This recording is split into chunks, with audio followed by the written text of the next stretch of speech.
Clarissa, tudo bom, querida? Tudo bom, Má? Conta pra gente qual o tema que a gente vai conversar hoje nessa tenda onde estamos só nós duas juntas. A gente adora esses momentos só nossos, né? E a gente escolheu um tema muito especial para falar com vocês. Conta aí pra gente, Má. Exato, queridas e queridos ouvintes, a gente estava com saudade de fazer episódios só nós duas. Eu reparei que faz uns 10 episódios que a gente não se encontra só nós duas. E aí sugeri para Clarissa, vamos fazer uma tenda para nós. E eu senti de trazer esse tema, né? Sugeri da gente falar disso, porque eu percebi que é uma questão que acontece, que surge muito dentro da mentoria, dentro do trabalho que eu faço como educadora parental. Mas que, na verdade, é até uma questão que as mães às vezes nem sabem que é por aí que tá rolando a dificuldade delas lidarem com aquela situação. Que é a questão da nossa dificuldade de escutar as nossas crianças, né? Os nossos filhos, os nossos adolescentes, na verdade, de escutar as pessoas, né? Então, a gente queria poder trazer esse tema de falar sobre o poder da escuta, porque faz uma diferença enorme quando a gente consegue dar espaço para aquilo que os nossos filhos trazem, sem uma resistência, sem uma necessidade de consertar ou salvar a criança logo de cara quando ela traz alguma coisa que está incomodando ela, né? E na verdade, a gente estava aqui pensando, né, como o mundo hoje está acelerado e a gente está num ritmo muito insano de o tempo todo tá fazendo coisa, tá com a cabeça no futuro, às vezes tá com a cabeça presa em questões do passado. A gente não consegue estar conectado com o momento presente. E os nossos filhos, quando eles trazem questões deles, muitas vezes a gente não consegue nem perceber que eles estão passando por aquilo, ou que aquilo é relevante. E a gente acaba atropelando, muitas vezes, né, a forma como a gente interage com eles. A gente já, sem intenção, obviamente, por N questões que a gente vai trazer aqui para poder trazer um pouco de consciência do porquê que essas dinâmicas acontecem, mas é muito comum a gente ver um cenário onde a criança está tentando trazer uma questão que está incomodando ela e a gente intervir tentando minimizar aquela questão, tentando, digamos, convencer de certa forma, mesmo que de forma muito sutil ou na melhor das boas intenções, tentando convencer ela de que não tem necessidade dela se sentir tão mal por conta daquilo, né? E a gente queria trazer para vocês um pouco dessa consciência para que a gente possa realmente agir de outra forma, porque faz uma diferença enorme quando a gente tem a escuta garantida do outro. É muito mais importante, às vezes, do que resolver a questão que a criança está trazendo. Omar, a hora que você estava falando, eu me lembrei de uma coisa aqui. Já tem um tempo que a gente está conversando antes de começar a Sim. gravar sobre o tema, né, gente? Mas eu acabei de me lembrar que a escuta, não me sentir escutada, sempre foi uma questão para mim.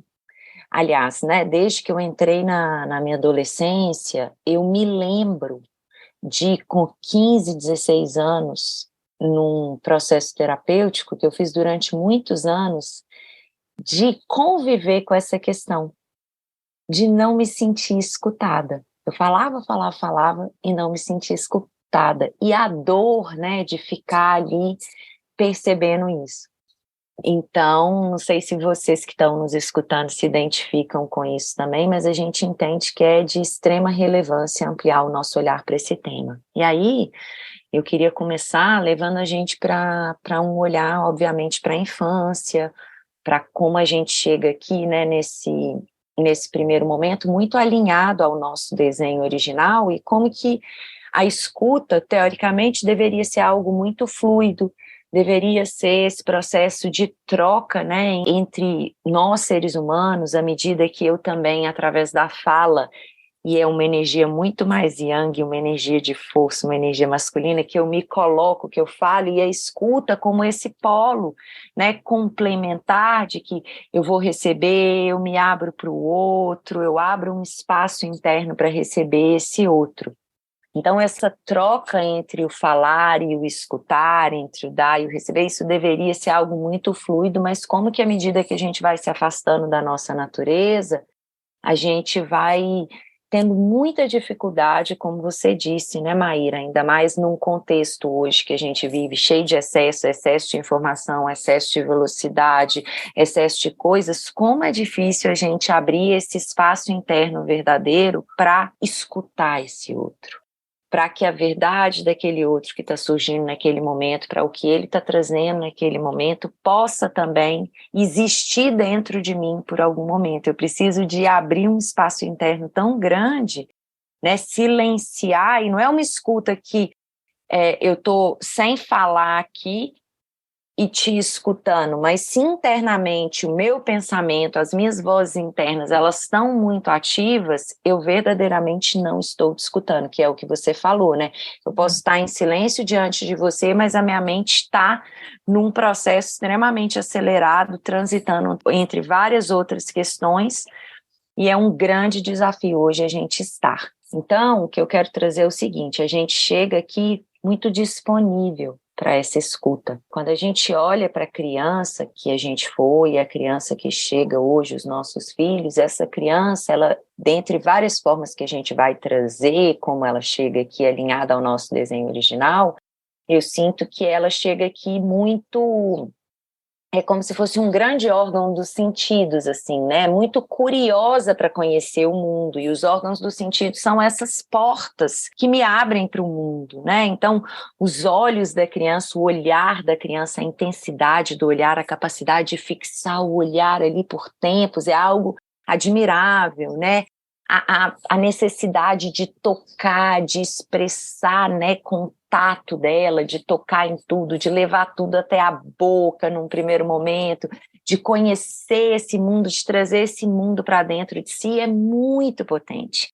E o ouvir, né, a escuta, é uma grande abertura, né? Eu tenho essa escuta dos dois lados do meu corpo, eu tenho essa orelha, né, dos dois lados do meu corpo, uma abertura muito grande para receber esse mundo dos sons, captar, compreender como que as pessoas se comunicam, quem eu sou, como as pessoas se relacionam, como é o mundo. Isso tudo vai vindo que as pessoas vão me contando do que eu vou percebendo a partir dessas portas do sentido. Então a criança tem uma disponibilidade genuína e muito grande para escutar. Um interesse, uma curiosidade genuínos, assim, uma vontade mesmo de ir para o mundo.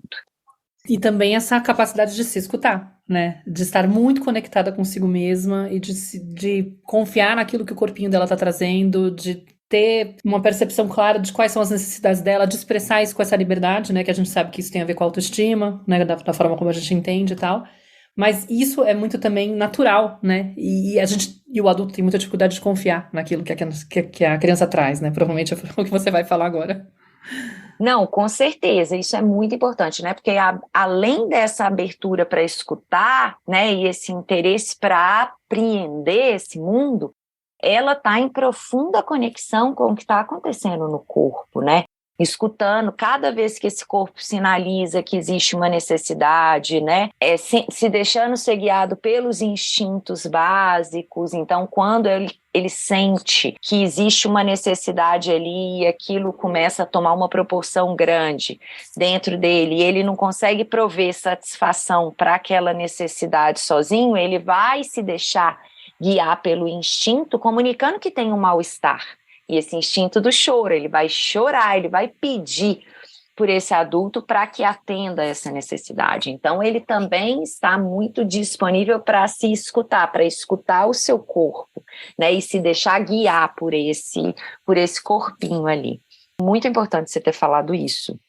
E aí, né, Maíra, essa criança que chega tão disponível para escutar o que a gente tem, para falar sobre o mundo, sobre ela mesma, enfim, sobre a gente para ela, e também muito disponível para se escutar, ela chega aqui num grau de dependência muito grande desses adultos, e num grau de vulnerabilidade muito grande, porque ela não consegue prover satisfação das próprias necessidades, ela depende que esse adulto venha, né? E a partir do momento que eu dependo que esse adulto venha, se esse adulto ele não está nessa postura interna de uma disponibilidade, com esse interesse genuíno ali muito vivo, e se esse adulto, né, já na sua própria caminhada, encontrou recursos, já olhou para a sua própria história, né, já conhece ali o que permeou, o que pode aparecer ali entre ele e a criança, já está olhando aí para si, tem esse hábito, já consegue ficar mais com o que lhe acontece, diminuir a velocidade da própria mente, dos próprios pensamentos, dessa barulheira interna. Ele vai conseguir se sintonizar com o ritmo da criança, que é um ritmo totalmente diferente desse ritmo externo, barulhento, acelerado, cheio de excessos que a gente estava descrevendo aqui. Ele vai conseguir se desconectar disso e se sintonizar com a criança, com o ritmo dela e abrir espaço para escutá-la verdadeiramente e atender. Mas geralmente não é isso que acontece. É um grande desafio para nós adultos nos sintonizarmos com a criança para a gente conseguir escutá-la e sentir o que ela necessita, porque não é da ordem da razão esse encontro com uma criança pequena, né? Os recursos que ela tem para me comunicar, eles são sutis. É uma mudança na expressão facial, é um balbucio. Às vezes até as crianças mais velhas, elas não vão trazer as necessidades dela de uma forma muito explícita, elas vão trazer através de comportamentos, elas vão trazer através de doenças, às vezes, né? Elas vão constantemente pedir para que a gente as escute, mas nem sempre isso vem de uma forma na qual a gente está acostumada ou muito fácil para a gente perceber. Por isso que a gente precisa de estar muito sintonizado, muito em silêncio interno, muito disponível para sentir o que a criança está trazendo, para que a gente possa atender. Não, e é um desafio muito grande, né? Porque, no fundo, o que aconteceu? Como lá atrás a gente não recebeu isso, né? Nossos pais não tinham esse conhecimento, né? Sobre a natureza do bebê, por exemplo, a natureza humana. Começo de conversa, né? Eles estavam muito contaminados com os padrões da educação tradicional, com o que se exige na sociedade hoje em dia, né? Em relação a como se educa uma criança, quem é essa criança, né? O que significa o comportamento da criança. Muitas vezes lê o comportamento da criança como se fosse um problema, quando na verdade é algo super esperado da criança. Muitas emoções, por exemplo, são vistas como coisas negativas, que deveriam ser evitadas, que a criança não deveria expressar, que a gente deveria cortar, ensinar a criança a não manifestar aquela emoção, mais do que saber como acompanhar. Os nossos pais não tinham esse conhecimento e muito menos essa capacidade, né, de oferecer isso, não por má intenção, pelo contrário. Inclusive, a gente sabe, assim, que a forma como eles educavam era para proteger a gente, para poder tornar a gente forte, né, no contexto, na ideia do que a educação tradicional tem. Fazer a criança ser forte para poder enfrentar os problemas da vida é aprender a ignorar os problemas da vida. É aprender a passar por cima, é aprender a não se abalar com o que nos incomoda, ser uma pessoa que consegue sempre pensar positivo e seguir adiante, mesmo diante das adversidades da vida. Não tem um momento para você sentir o desconforto. Não, vamos tirar a criança desse lugar o quanto antes, né? E aí é claro que se esse adulto não tem essa capacidade para oferecer, de escutar, de confiar naquilo que a criança está trazendo, o bebê está trazendo, de saber ler. É muito louco, né? Eu estava vendo um trecho de um documentário com o Gabor Maté e ele mostrando o quanto a mãe dele, por exemplo, contando da experiência da mãe dele, uma carta que a mãe dele escreveu contando que digamos, o médico pediu para que ela não pegasse ele no berço e ela ficava relutando, passando mal com aquela coisa. Mas ela ficava tentando obedecer o cara, entendeu? Tipo, não, hoje eu peguei, mas não vou pegar de novo porque eu sei que não pode. É uma coisa muito louca, né? Porque no fundo eu tô escutando algo do meu corpo que tá dizendo isso daí não é certo. Deixar um bebê desamparado no berço não pode estar certo. Isso dói meu coração, me remove. No entanto, eu já estou desconectada de mim. Eu já não sei mais essa escuta, já não tenho mais essa escuta ativa, eu não estou tão conectada com aquilo que vem de mim, a ponto de acreditar que aquilo é real. Porque quando eu fui educada, ficava o tempo todo tentando me convencer, de certa forma, de que aquilo era bobagem minha, era exagero, não tem porquê. E aí, uma hora eu começo a transferir para esse adulto, que é meu cuidador principal, que é a minha figura de confiança. Se ele tá tentando me transmitir a ideia de que aquilo que eu trago não faz sentido, eu começo a desconfiar. E aí eu cresço, já não confiando naquilo que eu tenho. Eu perco essa capacidade de escuta, eu comigo mesma, de falar, putz, aquilo que vem é meu, de mim, tem sentido. Eu tenho que confiar nisso, eu perco essa capacidade, né? Então ela tava lá contando da angústia dela, de querer pegar o menino no colo, sabendo que não podia, né? Eu não posso, porque o médico, imagina, uma figura de autoridade falou, né? Uma pessoa que estudou, que sabe, que controla e tal, tá falando que é inadequado, que eu vou estragar essa criança, sei lá, entendeu? E aí a gente se deixa levar por essas vozes externas, né? A gente começa a dar mais importância para aquilo que o outro fala fora, e obviamente que quando a gente vai educar os nossos filhos, aquilo também vem.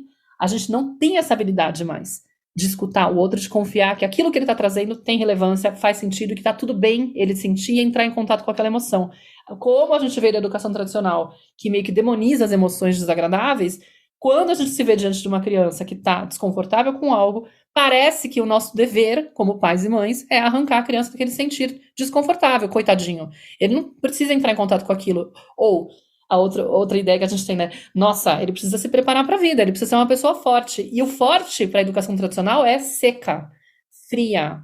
É uma pessoa anestesiada, que não sente, não se abala, né? Não se comove com as coisas, que consegue enfrentar tudo que é difícil sem ficar nervoso, incomodado, triste ou abalado, né? Com certeza.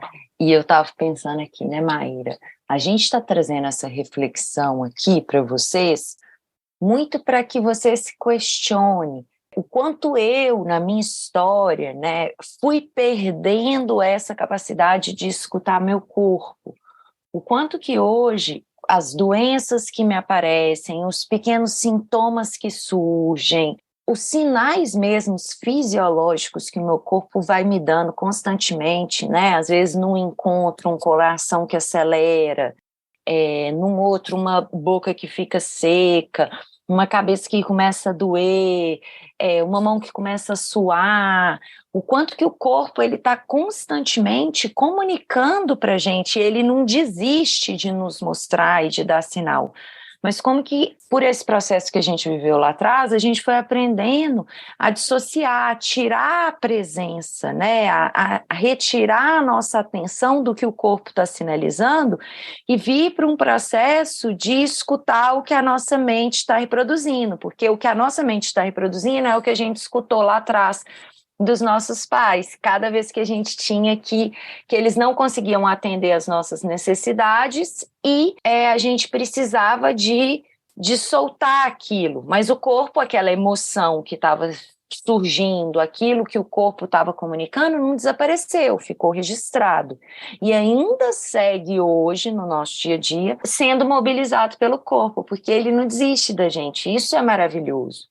Né? Mas a gente precisa estar trazendo todos esses pontos aqui para que a gente compreenda o quanto a gente se afastou da nossa natureza, o quanto a gente parou de confiar no nosso corpo, nos sinais, parou de nos escutarmos, de escutar a nossa voz essencial, o quanto a gente se aferrou a uma voz externa que muitas vezes estava totalmente fechada para nos escutar, para nos acompanhar e nomeou a partir da perspectiva dela e não a partir do que a gente realmente estava experimentando, porque esses adultos eles estavam muito feridos e eram incapazes de sentir o que estava nos acontecendo, né? E aí a ideia não é crucificar ninguém, não é ficar olhando lá para o nosso passado só, mas é entender como que essa história que a gente viveu nos impede hoje de confiar no que o nosso corpo comunica e de confiar, sobretudo, no que os nossos filhos estão trazendo. Então, eu acho que fica essa pergunta aí para todo mundo refletir, né? Assim, como que eu ainda silencio e tenho dificuldade de escutar o meu próprio corpo? Né, em que momentos ele está me comunicando e eu estou ignorando, eu estou, sabe, enchendo de coisas, eu estou seguindo nesse ritmo externo e aí eu abraço um monte de coisa que eu não consigo, aí eu começo a fazer coisas, né, aí eu vou usar, vou vivenciar e vou fugir para escapes, vou fumar, vou beber, vou trabalhar demais, vou ficar horas olhando ali a rede social, enquanto que eu me afasto, né, e diariamente perco oportunidade de me escutar, de me realinhar de novo ao que meu corpo está me comunicando. E o quanto que, na medida que eu não me escuto também, eu não busco praticar isso, olhar para essa questão e cultivar o hábito de me escutar, mais difícil vai ser eu fazer esse movimento em direção às minhas crianças, porque não adianta eu ter vontade e interesse em querer escutar o meu filho, a minha filha, se eu não estou interessada também em me escutar. e entender as comunicações do meu corpo. É como se fosse um trabalho que ele precisa de acontecer em paralelo, se não antes, né? Mas já que a gente já está com as crianças aí, né? A maioria dos nossos ouvintes, e a gente está tentando fazer esse caminho. E aí, Márcio, só para fechar assim, eu quero dizer uma coisa, né, gente? Esse é um trabalho muito árduo, muito desafiador. Ontem à noite, por exemplo, eu vivi uma situação com o Lucas, que ele estava pedindo para eu escutá-lo, e eu estava completamente desconectada de mim, né, assim, sentindo uma raiva, assim, sabe, uma vontade só de desligar, de dormir, assim, um cansaço que eu não consegui olhar para isso e entender e organizar para ir ao encontro dele, que foi muito interessante, assim, que a gente não está falando isso, né, como se a gente conseguisse escutar os nossos filhos constantemente, não, mas que é justamente no encontro com eles e confiando nos pedidos, porque o Lucas tinha uma hora que ele falava assim para mim: para de falar, você está muito chata, eu não quero mais escutar, porque eu estava tentando explicar para ele, mas eu não estava escutando ele. Que ele já estava no limite dele, né? E ele estava sendo muito agressivo. Ele falava assim: cala a boca, cala a boca. E quanto mais ele falava cala a boca, eu falava assim: eu não vou calar a boca. Eu entrei na minha criança ferida totalmente ali. E o quanto que eu só entro nesse lugar de querer disputar poder com uma criança pequena que está usando os recursos que ela tem, eu só entro nesse lugar porque eu não estava me escutando. Nossa, eu estou com raiva. Nossa, eu sou o adulto da relação. Eu tenho como expressar isso daqui de uma forma consciente e depois voltar para o meu filho. Eu não preciso de dizer para ele que eu não vou calar a boca, que ele não pode falar para mim, falar assim comigo, agora que o sistema simpático dele está ali, que ele está sentindo isso, mas na hora que ele expressar e que ele colocar para fora, eu vou conseguir falar. Ele já sabe que não é assim que a gente trata as pessoas. Só que a nossa ferida, ela muitas vezes ela vai entrar em ação e é justamente isso que bloqueia essa nossa capacidade de estar disponível, de conectar, de escutar a criança. Nossa, claro, você ficou falando, eu lembrei de vários exemplos, eu achei que valia a pena trazer uma coisa prática também que aconteceu aqui uma vez. Talvez eu já tenha falado na tenda sobre isso, tá, gente? Vocês já escutaram, vocês que maratonam a tenda, me perdoem, mas tudo bem. Mas teve uma vez que a Nara, aqui a Nara agora tá com 8, mas ela tava com 7 nessa época, seguramente, porque não é tão recente, né? Mas aqui no condomínio onde eu moro, que tem muitos apartamentos, a gente tem vários amigos que têm filhos da idade dela, tal, e ela tem umas amiguinhas que têm praticamente a idade dela, só que tem duas amiguinhas que têm 1 ano a menos que ela, e tem outra que tem uns 2 anos e pouco a menos que ela. E aí teve um dia que ela foi dormir na casa de uma dessas amigas, de uma dessas mais velhas, né? E a menina tem 2 camas, é como se fosse um beliche. E na hora que foi decidir quem vai dormir com quem, porque cabia 2 em cada cama, né? As 2 que têm a mesma idade quiseram dormir juntas e a Nara acabou ficando com a menorzinha. E ela se sentiu super magoada. Do tipo assim, as 2 não deixaram eu dormir com elas e não sei o que, não sei o que, ela voltou se queixando. E é muito interessante quando a gente tem um trabalho de autoeducação um pouco mais avançado, né? E a gente tá num dia que a gente tá mais organizada, mais tranquila, né? Não é desse dia que você tá falando, eu tava cansada. Porque realmente, quando a gente tá cansada, quando a gente tá sem essa escuta, sem esse momento com a gente, de bem com a gente, é muito difícil a gente entregar tudo isso que a gente tá elaborando e aprendendo a fazer, porque é completamente diferente do padrão que a gente herdou, né? Realmente o que a gente está fazendo aqui é oferecer essa escuta ativa, é algo que eu tive que aprender com a Nara. Eu tenho aprendido com a vivência da maternidade. Antes eu não sabia oferecer isso de forma tão elaborada, sei lá, tão profunda, tão verdadeira, né? Com ela eu vou aprendendo. Mas nesse dia, quando ela chegou e ela me contou essa história, né? Voltou da casa da amiguinha, disse, como é que foi? Tá maravilhoso, tá, aí de repente ela soltou isso. E na hora, a minha criança interior, que tem uma ferida de rejeição muito grande, ficou com uma vontade enorme de pular no pescoço das meninas, sabe? Para ser sincera, né? Eu gosto de falar as coisas como que acontece internamente, né? Sem filtro, para não ficar parecendo que eu sou, nossa, olha só, como assim, educadora parental, confessando que tem vontade de pular no pescoço de uma criança.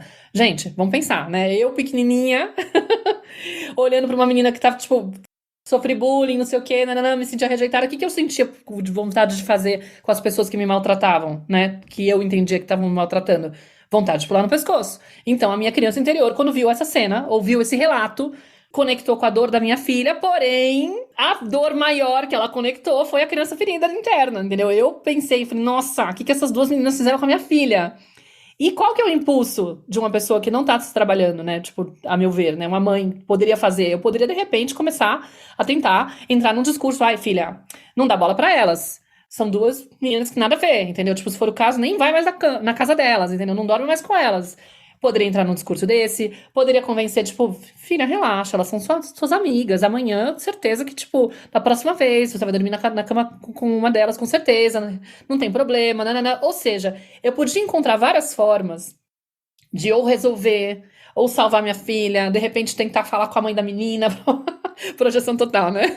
Eu vou lá e ao invés de deixar minha filha viver a experiência dela, eu fico tentando resolver alguma coisa, atuar naquilo pra tentar apaziguar, diminuir a dor que a minha filha, em teoria, estava sentindo, né? E o ponto é, eu também podia encontrar estratégias pra fazer ela esquecer aquilo. Não dar importância para aquilo, que é o mais natural da educação tradicional, né? Um lado meu poderia querer resolver, que é uma questão outra, mas eu poderia entrar num convencimento de, filha, não dá bola para essas coisas são bobagem, cada dia de um jeito, sei lá, né? Cada um tem uma estratégia, mas existem muitas formas de você tentar consertar aquilo que a criança traz. Sabendo de todas essas influências, sabendo que eu corri o risco, que nada disso seria interessante para a experiência da minha filha, o que eu sabia que era importante? Ela poder ter escuta, ela poder falar daquilo. Mas tem a contaminação do que pra mim doía, né? Tipo, ela contando, relatando que, sério, meu amor, e como que foi pra você quando isso aconteceu? O que você sentiu? Aí ela começou a contar, né? Eu não queria, porque eu queria dormir com uma delas, não sei o que, elas não me deixavam e não cabia na... Falei, aí não cabia na cama e você ficou chateada porque você não queria dormir com a menorzinha? Porque, tipo, eu não queria. E aí, o que é interessante, né? Muitas pessoas ficam com a história do, se eu der espaço, vai doer muito mais. Se eu der espaço, a criança vai ficar, tipo, dando importância pra coisa que não tem importância. Eu vou ficar estimulando a dor dela. Não, na verdade, a gente tem que mostrar pra criança que, tipo, não tem porquê. E, na verdade, quando a gente dá espaço, gente, é uma coisa tão poderosa, é tão bonito, assim, no fundo, né? Porque, de fato, a pessoa só precisa poder trazer. Eu quero ser vista. Eu quero que alguém olhe pra minha dor. Eu quero que alguém dê importância pra aquilo. Eu quero que, tipo, eu quero me sentir relevante. Eu quero que alguém entenda, me compreenda. Eu quero me sentir sentida. É uma necessidade básica, né? Ser vista, ser escutada, ser sentida, ser compreendida. Quando eu nego isso com a melhor das boas intenções, gente, de novo, não é um julgamento, é simplesmente um scanner. Vamos entender o que acontece quando a gente faz isso com a melhor das boas intenções? Como que a criança percebe isso? Quando eu nego isso, a criança fala: Uau, melhor eu não trazer para minha mãe. Porque se eu trago, olha quantas coisas podem acontecer. Primeiro, ou a mamãe não dá importância, mostra pra mim que aquilo lá é bobagem, aí eu já começo a achar que, será que é bobagem? Será que tá certo? Aí ela pode achar que é inadequado sentir aquilo, né? Tipo, tem um defeito nela porque ela sente aquela história, porque ela se abala com aquela questão.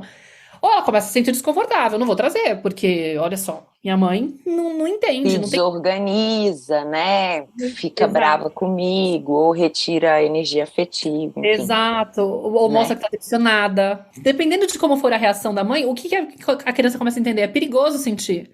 É perigoso mostrar o que eu sinto. E não tem espaço nessa relação para eu trazer as minhas questões.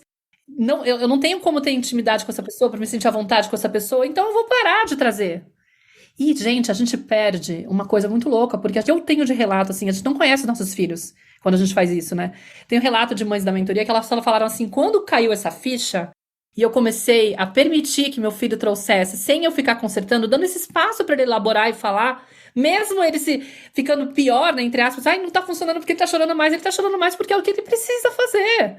E com você que ele vai fazer, porque você é a referência de porto seguro dele, aquela pessoa que ele tem confiança para trazer a autenticidade dele na expressão máxima. Entendeu? Com quem que a gente vai fazer? Com o cara do elevador? Com o porteiro? Que eu vou lá contar minhas mazelas? Não, vou contar para minha mãe, vou contar para pro meu melhor amigo. Entendeu? Mas não para qualquer pessoa. Então é lindo, porque muitas falavam assim, gente, eu não fazia isso, né? Tipo, eu ficava com medo, querendo, tipo, privar, digamos, querendo ajudar minha filha a superar a história o quanto antes. E no fundo, quando eu comecei a dar espaço, sem querer consertar, sem querer salvar, sem querer convencer, sem querer dar nenhuma dica, nada, nananã, eu descobria coisas que eu não sabia. As conversas ficavam mais profundas, ela trazia mais dados, eu descobria detalhes da vida dela que eu nunca soube. Ela começou a me trazer questões que eu não tinha ideia. É como se você descobrisse o outro, verdadeiramente conhecesse o outro com muito mais profundidade. Então, assim, eu fico até arrepiada só de falar a respeito do poder que tem. Você trouxe, né, Maíra, de uma maneira assim, quando eu escuto esse outro, eu estou atendendo a necessidade mais básica do ser humano, que é a necessidade de pertencimento, que é essa necessidade de me sentir conectado, de sentir que eu faço parte, de sentir que eu pertenço a essa família, a esse núcleo, ao olhar dessa pessoa aqui que me recebeu, primeiramente, né, porque num primeiro momento, quando esse bebê está dentro da barriga, ele está ali, ele pertence, ele está envolvido pelo corpo dessa mãe, ele experimenta essa sensação de unidade. Então, quando ele nasce, ele espera que ele vivencie esse mesmo nível de conforto e que as necessidades vão sendo atendidas sem que ele tenha que fazer esforço, como era lá dentro do útero materno. E muitas vezes, na educação tradicional, a gente pensa que isso, se a gente atende todas as necessidades do ser humano, ele vai se tornar um ser frágil, que vai ter dificuldade de lidar com as adversidades da vida. Só que hoje a ciência do trauma, ela já traz para a gente o quanto que essa resiliência, essa autoestima, essa autoconfiança, essa capacidade de lidar com as adversidades na vida futura, o quanto que ela está relacionada a uma relação vincular primária, uma relação de apego estabelecida com segurança. Quando esse bebê se sente seguro, ele sente que ele pode expressar, ele sente que as necessidades dele são escutadas, sentidas e por isso atendidas, ele cada vez mais vai confiar no próprio corpo, vai confiar nos seus recursos e vai deixar que os próprios potenciais, recursos e toda a sabedoria, a vitalidade do corpo se revele e coloque isso em ação na vida. Né? Então, eu estou forjando um ser muito mais potente e conectado com a sua potência, ciente da sua potência. E o nosso grande desafio é, então, né? Beleza, faz sentido isso que vocês estão falando, entendi aqui o contexto que a gente vive hoje, né, de excesso, de aceleração e de desconexão do nosso desenho original, entendi o que aconteceu na minha infância, o quanto eu fui afastado desse desenho por não ter sido escutada, por não ter tido, né, esse acompanhamento aí, ter vivido muitos desamparos lá atrás. Entendo como eu perpetuo essa violência, esse desamparo que eu vivi lá, tendo muita dificuldade de escutar o meu filho, de me sintonizar o ritmo dele, atropelando, invalidando, nem percebendo, né, e tentando manipular aí, distrair, enfim, o que ele está trazendo. Entendi, fez sentido. Mas e agora, né, Maíra? Qual que é a outra pergunta que surge? Como que eu me abro, então, para essa escuta? Quais são os caminhos possíveis para a gente começar a escutar os nossos filhos, para a gente começar a senti-los e a acompanhá-los de uma maneira que eles também se mantenham conectados à escuta do próprio corpo, à escuta, né, assim, confiantes de que é seguro eles se mostrarem tal como eles são. Eu acho que o ponto, assim, são duas coisas em paralelo, né? Primeiro é aquele processo de autoeducação mesmo, né? De eu realmente reaprender a me escutar. Uma vez que eu reconheço que eu tenho essa ferida, que eu perdi essa capacidade por conta do que me aconteceu, daquilo que eu registrei na minha história, e quem eu me tornei por conta disso, ou seja, quase todos nós, né, adultos feridos, eu sou uma pessoa que tem dificuldade de me escutar. Né? Eu perdi essa capacidade de entender aquilo que o meu corpo traz, de confiar naquilo que vem de mim, né? Então tem que sim ter um trabalho de tentar reconectar com a nossa essência, né? Que é o trabalho que a gente faz para a vida, né, Flor? E não é uma coisa que a gente vai conquistar da noite para o dia, não é imediato, é um processo. É tudo que a gente faz, né, no nosso trabalho, eu e você, guiando as mães e as pessoas que vêm atrás da gente, as educadoras e tal.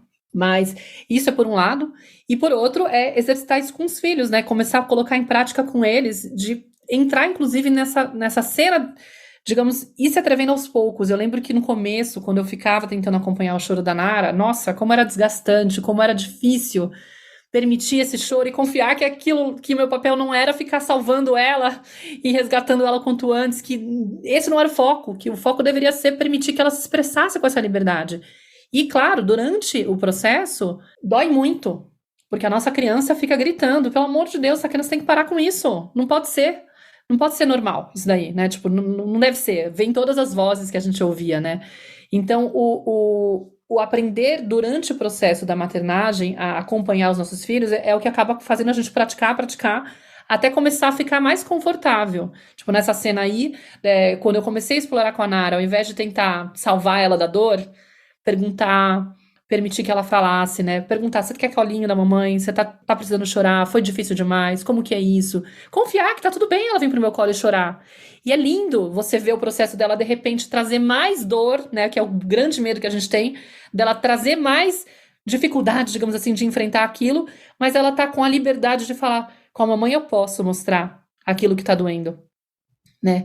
E quando você começa a confiar que tá tudo bem, é isso mesmo, é isso que eu tenho que ser. Essa referência de porto seguro para ela, né? Essa referência de que, cara, aqui tem um espaço para eu ser vista, sem eu ter que me esconder, porque acontece muito isso também, né? Da criança ela tá no ambiente externo e obviamente que não vai ser, digamos, sempre que ela vai estar com pessoas que vão acolher o emocional dela, né? Muitas vezes ela vai receber um olhar, vai estar num ambiente que é mais constrangedor, que ela não vai se sentir confortável para trazer o choro dela, entendeu? Ou trazer a raiva dela. Ela vai estar aguentando. Inclusive, isso acontece muito, né? Quando no encontro com a mãe, ai, mas ela tava tão bem até agora, como assim? De repente, ai, tá fazendo mãe, olha só, chegou a mãe, tá toda explodindo aí, ai, tá querendo alguma coisa com você, mas ela tava bem, viu? Não aconteceu nada aqui, tava maravilhosa. É justamente por isso.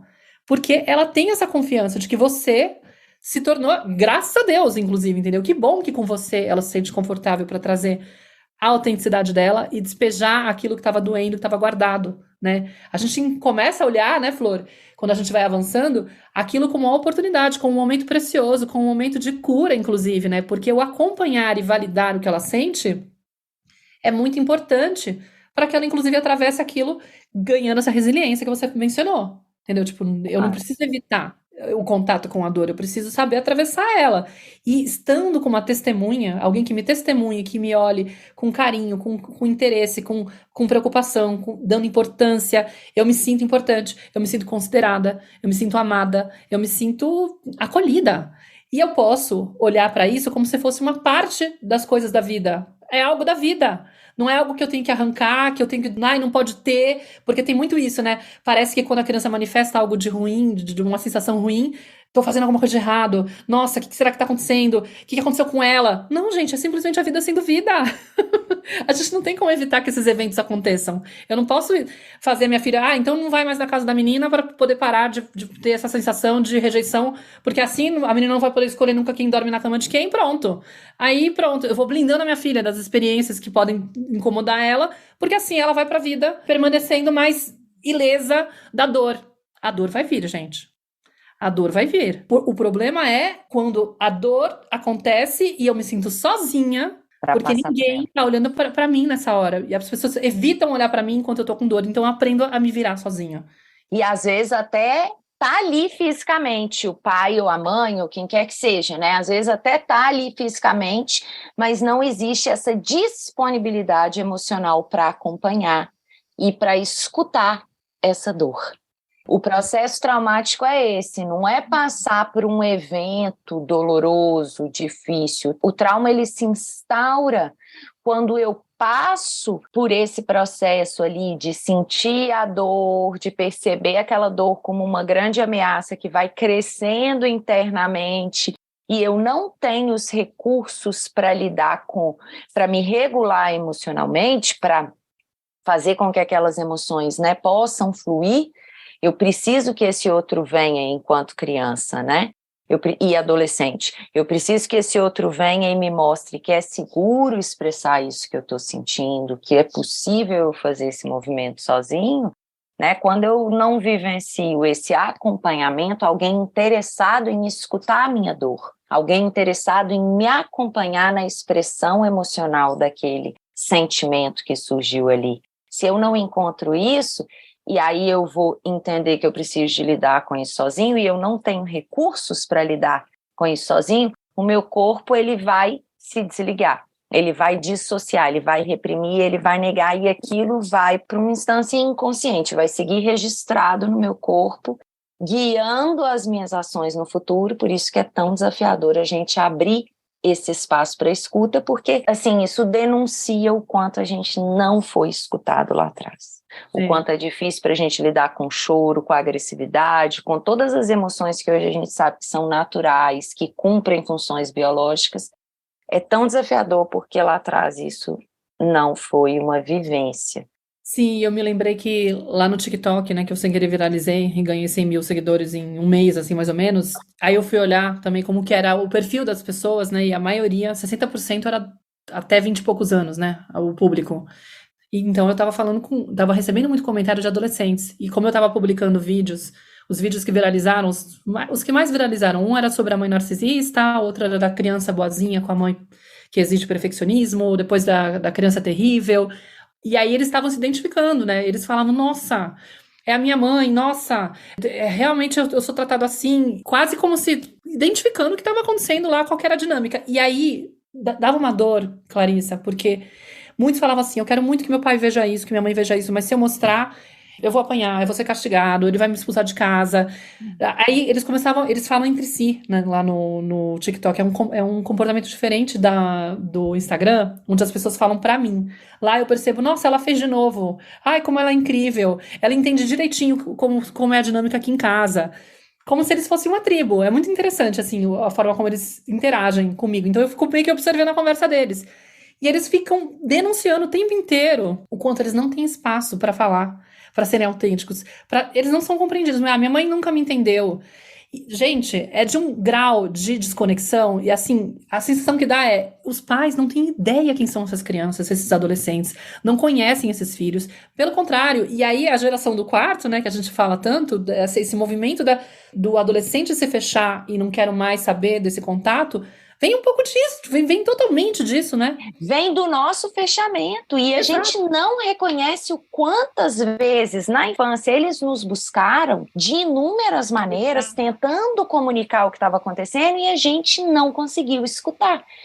Então, assim, né, acho que para a gente ir caminhando também para o fechamento é isso, assim, ó, primeiro, né, eu queria falar, assim, sobre como que a gente, então, vai se abrir para esse caminho da escuta, além de tudo isso que a gente trouxe, que a Maíra trouxe aqui, eu queria reforçar uns pontos. O primeiro é, assim, se colocar interessada, por mais que às vezes num primeiro momento isso seja muito desafiador, principalmente para as pessoas mais introspectivas, mas se colocar interessada nesse encontro com o outro, com qualquer outro, assim, principalmente com as crianças. É mais fácil a gente se colocar diante de uma criança porque elas são mais generosas, elas trazem, né, dentro de si essa capacidade de perdoar, né? Elas são mais honestas, menos mascaradas, elas são mais autênticas. Então, assim, é mais fácil muitas vezes, né? Sim, mais divertidas, mais leves, mais fluidas, né? Então, geralmente é mais fácil. Mas se coloquem interessadas nesse encontro com o outro, porque mesmo nas relações desafiadoras, conflitivas, esse encontro com o outro, ele sempre está me trazendo notícias de mim mesma, né? Então, cada vez que eu me encontro com o outro, que algo dói, que algo é mobilizado aqui, é uma forma de eu começar a voltar a me interessar pelos sinais do meu corpo, pelas emoções que surgem, me fazer mais, é como se eu estivesse acordando esse corpo que está tão congelado.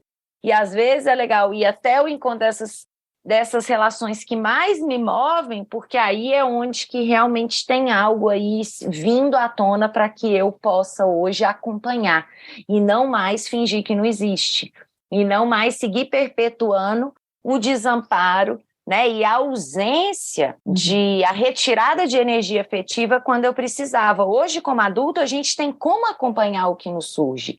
A gente tem como ficar com as nossas emoções e expressá-las conscientes. É claro que eu preciso de fazer um treino. E aí eu quero sugerir para vocês, é um treino muito grande, é um treino que a gente tem que estar constantemente buscando caminhos, apoios, recursos que vão me ajudar a ficar com o que acontece no meu corpo.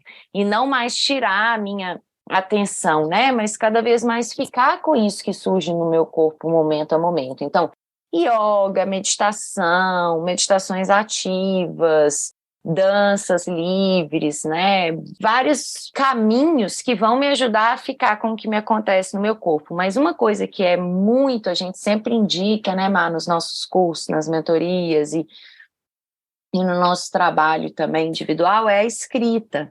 Né? Então, quando eu começo a sentir algo, ou fazer práticas aí diárias de escrita, ou nos momentos desafiadores, nos conflitos e tal, você parar e escrever é muito interessante, porque é uma possibilidade de você ficar conectada com o seu corpo. E aí é escrever com lápis e papel, não num celular, digitando. É artesanal, mais primário, assim, possível, mais simples possível, para que você possa mesmo ali naquele movimento, que é um movimento custoso de você escrever, desenhar cada letra e ir escrevendo, você vai de novo sintonizando com o ritmo do seu corpo e vai aprendendo a se escutar. Escutar todos os pensamentos que estão aqui dentro num ritmo acelerado, e quando você põe no papel, aquilo vai acalmando, aquilo vai vindo de uma forma mais essencializada, você vai perceber o que te afasta do seu sentir, e é só ficar julgando para o outro o que você está sentindo e responsabilizando o outro, o que te aproxima do que é seu e de um caminho de liberação daquela tensão emocional. Então a escrita é muito poderosa, assim, super sugiro. E sinto que é um grande treino para a gente aprender a se sintonizar mais ao que nos acontece, ao nosso ritmo natural, e ir abrindo pouco a pouco essa capacidade de estar mais disponível para acompanhar as crianças, né? Porque se eu não consigo nem acompanhar o ritmo dos meus pensamentos, do que acontece aqui no meu corpo, é muito pouco provável que eu verdadeiramente consiga acompanhar, sentir essa criança e ajudar ela a organizar, a nomear o que está acontecendo ali dentro, né?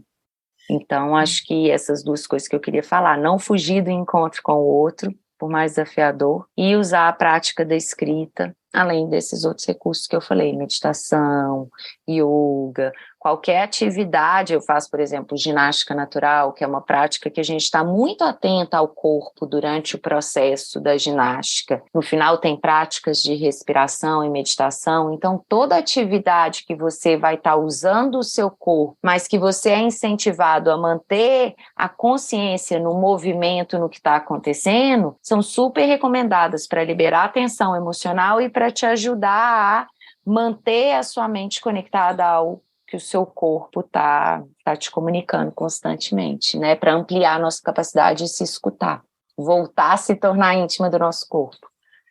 Maravilhoso, Flor. Acho que a gente meio que atingiu o objetivo de trazer esse tema com um pouquinho mais de profundidade. E, de novo, ficou aquela ideia, né? Impressionante como os nossos filhos, no final, eles estão sempre convidando a gente para viver um processo de crescimento, né? De amadurecimento e de reencontro com a nossa essência, né? Porque se não for a provocação, às vezes, de ficar enroscada lá com o que está dificultando minha conexão com meu filho, talvez eu não perceba que eu não tô sabendo me escutar, que eu tô distante de mim. Então é sempre aquela oportunidade de, caramba, claro, como é que eu vou estar lá para ele se eu não tô para mim? Se eu ainda não fiz, se eu ainda não recuperei essa capacidade de me ouvir. E, nossa, eu não tinha percebido que eu não estava me ouvindo, né? Então é lindo, porque sempre tem esse olhar que a gente tem, né, para a vinda dos filhos, como é um presente maravilhoso. Então aproveitem, espero que tenha estimulado e inspirado vocês a nossa fala. E depois deixa pra gente aí um recadinho, conta pra gente lá no Instagram o que vocês estão achando dos episódios, tragam sugestões. A gente gosta muito quando vocês trazem também algum tipo de comentário pra gente poder ir criando mais episódios com outros temas também. Obrigada, Má, obrigada, pessoal. A gente se vê então no nosso próximo episódio. Um grande beijo e até lá. Obrigada, querida. Obrigada a todos vocês. Tchau. Eu sou a Clarissa de Aquiara. E eu sou a Maíra Soares. E você acaba de escutar mais um episódio da Tenda Materna, um podcast sobre maternidade e autoeducação. Nossa conversa de hoje te tocou de alguma forma? Tem algo que você vai fazer diferente depois de ter escutado esse episódio? Se sentir no seu coração, compartilha com suas amigas nosso podcast, deixa um comentário no nosso perfil do Instagram, @tendamaterna.podcast, contando como esse episódio mexeu com você. Segue a gente no Spotify para não perder nenhum encontro de inspiração, crescimento, trocas profundas e muito apoio. Nos vemos em nosso próximo episódio. Até lá!